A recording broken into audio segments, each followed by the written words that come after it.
네, 전문가 세 분 모시고 시작하겠습니다. 신지호 연세대 개건교수, 이수희 변호사, 서양호 두문정치전략연구소장 나오셨습니다. 어서 오세요. 네, 안녕하세요. 어서 오십시오.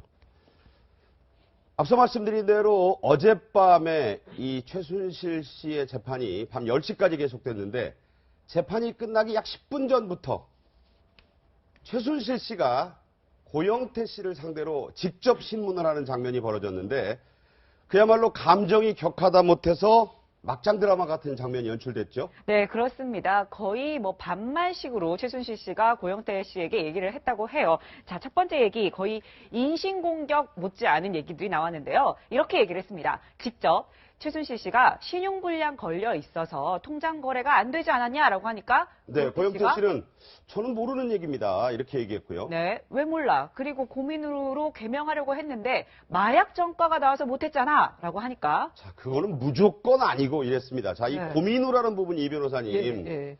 가장 아킬레스건으로 고영태 씨가 생각하는 얘기죠? 그러니까 이제 그 보도에 의하면 유흥업소에서 뭐 일을 했다. 그럴 때 이름이 이제 민우로 썼다. 분명히 이제 고영태를 안 쓰고 하는 그 민우라는 이름인데 그 이름으로 개명을 시도했다. 그것도 좀 약간 이해가 안 가요. 네.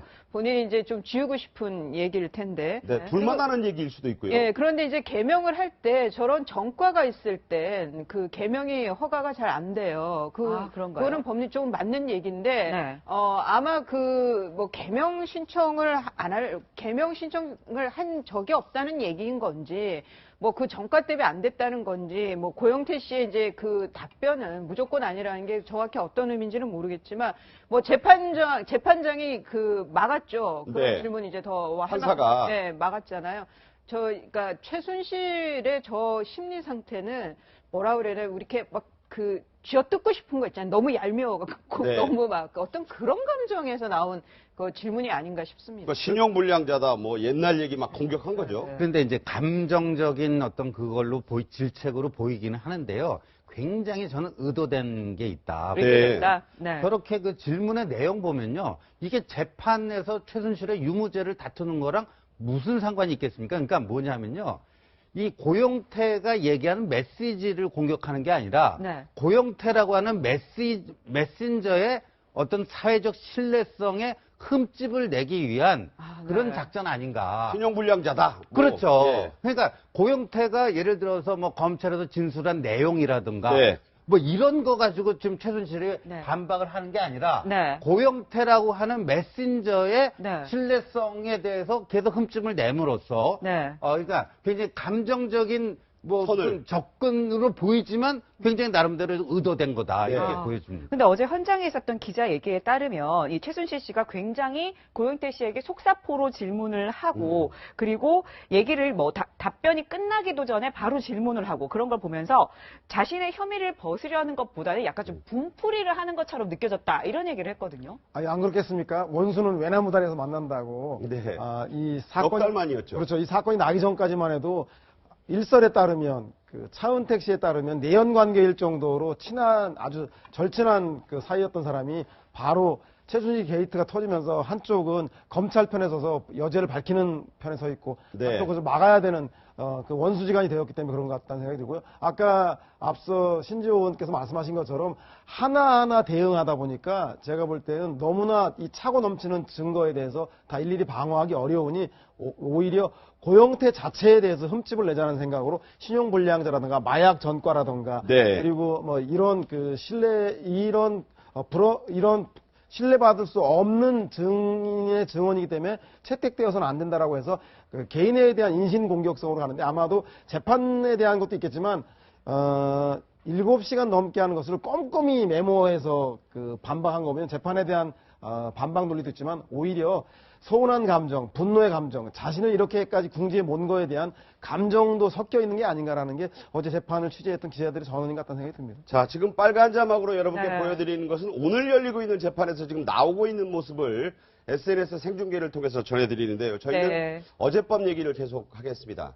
자, 이렇게 해서 마약 전과자다, 신용불량자다 이런 공격이 이어지니까 방청석에 있던 한 61세의 여성이 참다 못해서 고함을 지르고 이 최순실 씨를 비판을 하다가 법정 밖으로 이제 나갔는데요. 끌려나갔다고 볼 수 있죠. 그때 이 여성이 법정 밖에서 나와서 한 얘기 직접 들어보겠습니다. 지금 최순실하고 고영태하고 문감을 하면서 이렇게 하는데 그 옆에 변호사 그 이재경 변호사 때 저기 만나러 갔었어요. 막 뒷방면을 올려 붙여주고 싶은 거야 지금. 그래갖고 아니 자꾸 있는데 이 변호사가 고영태를 사고치는 거야 자꾸. 그러니까 이 고영태가 자기 소식껏 말을 못하는 거야.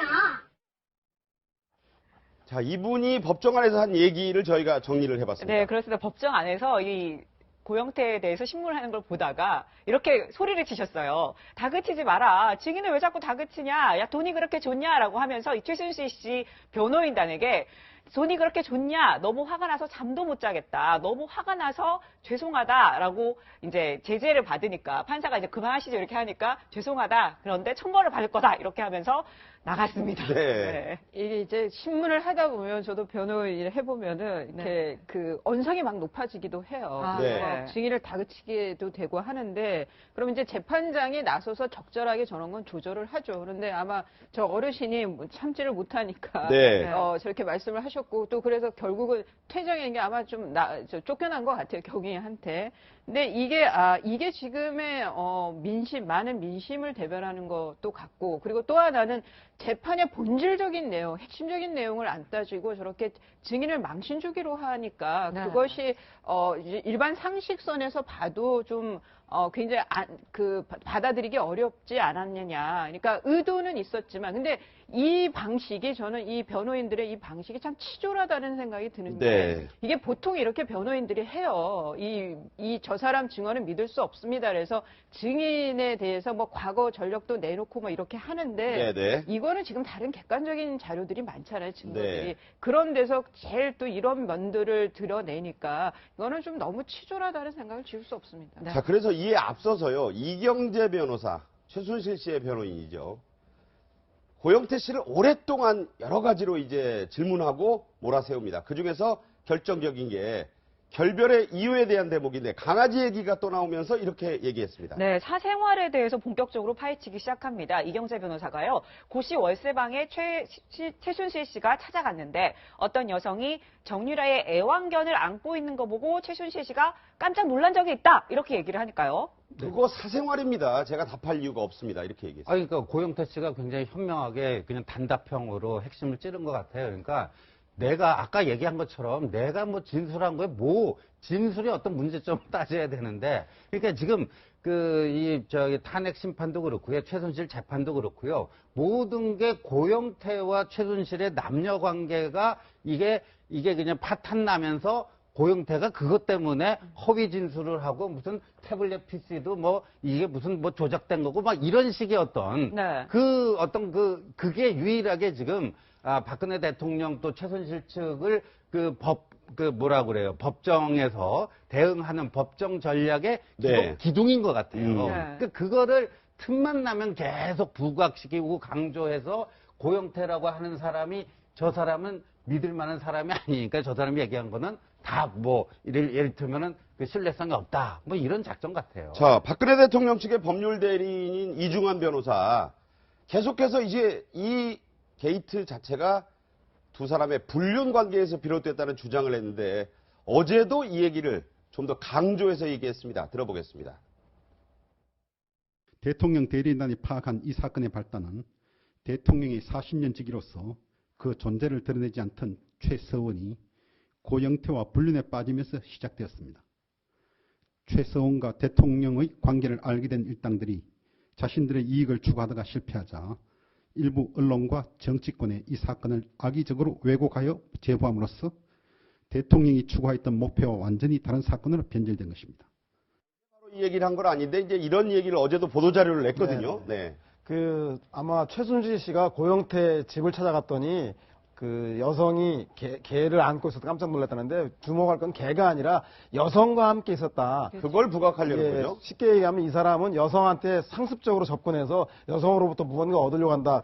월세방 보증금 3천만 원. 이 얘기면 금품이 아주 궁핍한 상황이었다. 따라서 돈을 목표로 했다. 그래서 최순실 씨와 불륜을 의도적으로 만들어서 대통령과의 관계를 알고 그 대통령과의 관계를 통해서 악의적으로 사익을 추구하려고 한 일당들이다라는 점을 강조하기 위해서 제가 볼 때는 끌어들인 소품이 바로 그 여성이 개를 안고 있다는 문제하고 월세 보증금 3천만 원이라던가 마약 전과라던가 이런 그 사회적 관계가 단절된 사람으로서 경제적인 것을 얻기 위해서 최순실에게 의도적으로 접근했다는 걸 강조하려고 범행이 순수하지 못하기 때문에 이것이 다 고영태와 그 일당으로부터 조작됐고 기획된 것이다라는 걸 강조하려고 하는 것이 최순실 씨의 의도인 것 같다는 생각이 듭니다. 자, 그래서요.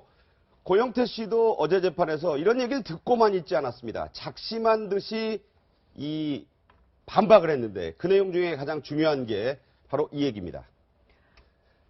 최 씨가 박 대통령과 연관이 있다는 증거를 대봐라라고 이경재 변호사가 물으니까요. 네, 그러니까 이 고영태 씨가 최 씨가 청와대 들어갈 때면 제가 낙원상가 앞에 내려다 줬고 거기서 이영선 행정관이 기다리고 있다가 데려가곤 했다라고 했고요. 이뿐만이 아니고 자 피곤한데 대통령이 부른다라고 최순실 씨가 이 스트레스를 받는다면서 짜증을 냈다. 최 씨는 청와대 비서들을 자기 비서인 양 대했다. 이렇게까지 증언을 했습니다. 저 얘기는 그 유명한 이제 프리패스 얘기인데 예. 저 낙원상가 얘기까지 함으로써 본인의 진술에 신빙성을 싣고 있는 거예요. 이거 분명히 내가 보고 확인하고 전화하는 걸 옆에서 들었다. 피곤한데도 들어오라 그러네. 이런 얘기죠. 그러니까 지금 이경재 변호인이 저렇게 물은 이유는 지금 고영태 씨가 그 직접 목격한 적은 없잖아요. 최순실과 대통령이 만나는 거를 보지는 않았지만. 네, 본 적이 없잖아요. 그러니까 그런 의도로 물은 건데 고영태 씨가 저게 몇 년 동안 옆에 있으면서 많은 걸 봐왔잖아요. 그래서 네. 뭐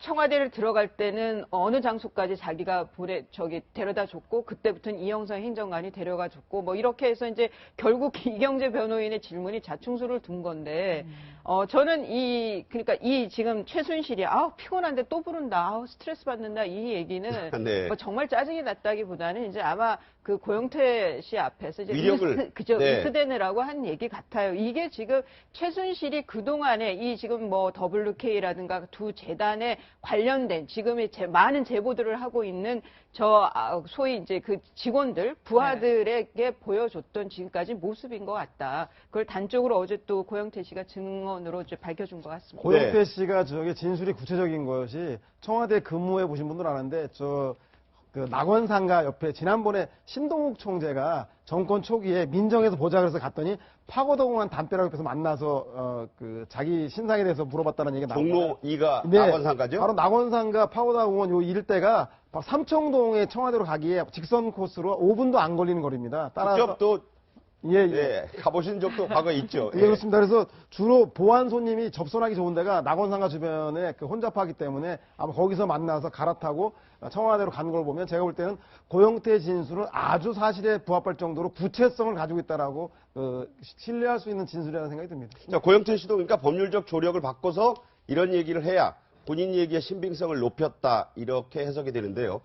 WK 이사 전직이지만 이게 고영태 씨의 직함입니다. 그래서 그 회사에 대한 공방이 또 이어져요. 오늘도 지금 재판에서 그 얘기 계속 나오는데 네, 자, WK 실제로는 당신 고영태 씨가 장악한 회사 아니냐 이렇게 이경재 변호사가 질문하니까 그렇죠. 그러자 이 고영태 씨는 내 회사였으면 내가 잘릴 이유가 없지 않겠느냐라고 답변을 했습니다. 그러면서 아니 그러고 최순실 게이트를 터뜨리겠다고 협박한 적이 있지 않느냐라고 하니까 그렇게 얘기하면 내가 다 억울하다. 나는 그럴 힘이 없다. 이렇게 얘기를 했거든요. 자, 이 얘기에 좀 안 나온 부분은 당신 사람들 갖다 심지 않았어라고 네. 또 이경재 변호사가 물으니까 네. 심으려면 윗대가리에 심어야지 내가 데려온 사람들은 전부 실무자들이다 이렇게 반박했습니다. 예, 그렇죠. 그러니까 고영태는 본인은 바지 사장이었다. 뭐 이런 얘기 아닙니까? 근데, 실 건 없고. 네, 실 건 없고. 근데 저는요, 저런 식으로 하면요, 별로 그 최순실에게 도움이 되는 변론이 아니라고 생각되는데, 네. 왜냐면요,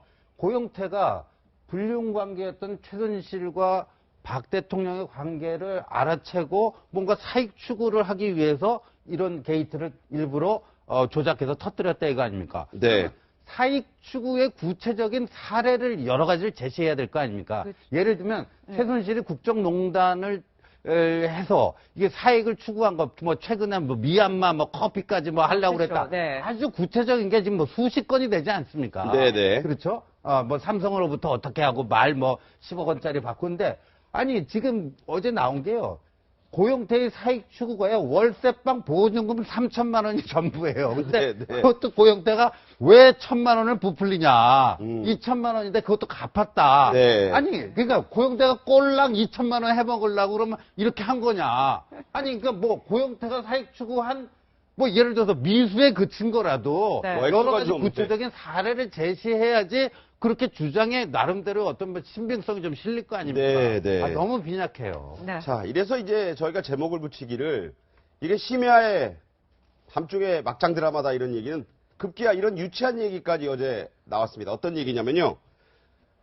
이경재 변호사가 또 이렇게 묻습니다.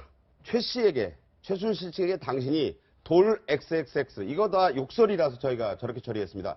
를 왜 무겁게 들고 다니냐는 막말을 하지 않았냐 하니까 네, 고영태 씨가 최 씨가 저한테 했고 모든 직원에게 한 거다. 내가 한 게 아니다라고 하면서 최 씨가 말도 안 되는 이유로 막말을 해서 저도 참지를 못하고 욕을 한 적은 있다. 이렇게 얘기를 했어요. 제가 순화해서 말씀드리면 당신 머리를 비유했어요. 그거 무겁게 왜 거기 들고 다니냐 이런 식의 발언이었다고 하는 겁니다. 소위 말해서 돌머리라고 표현되는데 그렇죠. 돌머리라고 하지 않고 그 예. 기속 아시는 기속을 거예요, 지금 하는 들으시는 건데, 분들이. 하는 건데 네. 제가 볼 때는 마약 불륜 범죄자다. 따라서 거기에 플러스 이렇게 말 욕설을 함부로 하는 양식과 교양도 없는 사람이다라고 하는 고영태의 일관되게 진술의 신빙성을 떨어뜨리기 위해서 이런 사람이 이렇게 막대 먹은 사람이다라는 걸 강조하기 위해서 이런 얘기 했는데 과연 이런 얘기를 남들이 볼 때 그 가부의 관계에 있는 최순실 씨가 평소에 언행이나 이런 거 봤을 때 할 사람인지 아니면 고영태가 을인데 저런 얘기를 가베게 할지에 대해서는 모르겠습니다.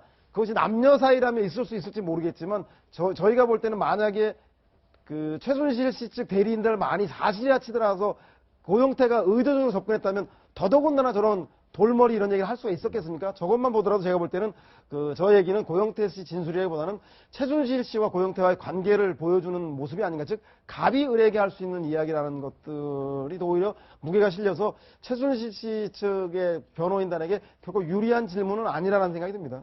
저는 지금 이경재 네. 변호인이 이제 어제 증인신문에서 이제 한 질문 내용들을 봤을 때, 네. 뭐 제 추측입니다만은 이경재 변호사께서도 최순실하고 많은 얘기를 안 하고 있다라는 생각이 들어요. 그러니까 최순실이 자기 변호인에게조차도 네. 이 사건에 대해서 이렇게 중심부는 얘기를 안 하고 있다. 네. 그런 느낌들을 이렇게 확확 받게 돼요. 그렇다 그러면은 이경재 변호 그리고 또 그럴 수밖에 없는 게 이거는 방어할 방법이 별로 없어요. 그렇게 되면 다 인정을 해야 되는 건데 그러면은 재판이 빨리 끝나버리잖아요. 그러면은 헌재하고 연결이 돼버리잖아요. 네. 그러니까 어떻게든 시간을 끌어야 되니까 이렇게 국려지책으로 나오지만 또 한편으로는 이경재 변호사도 최순실이 이경재 변호사에게조차도 제대로 말하고 있는 게 없다. 저는 그런 생각이 듭니다.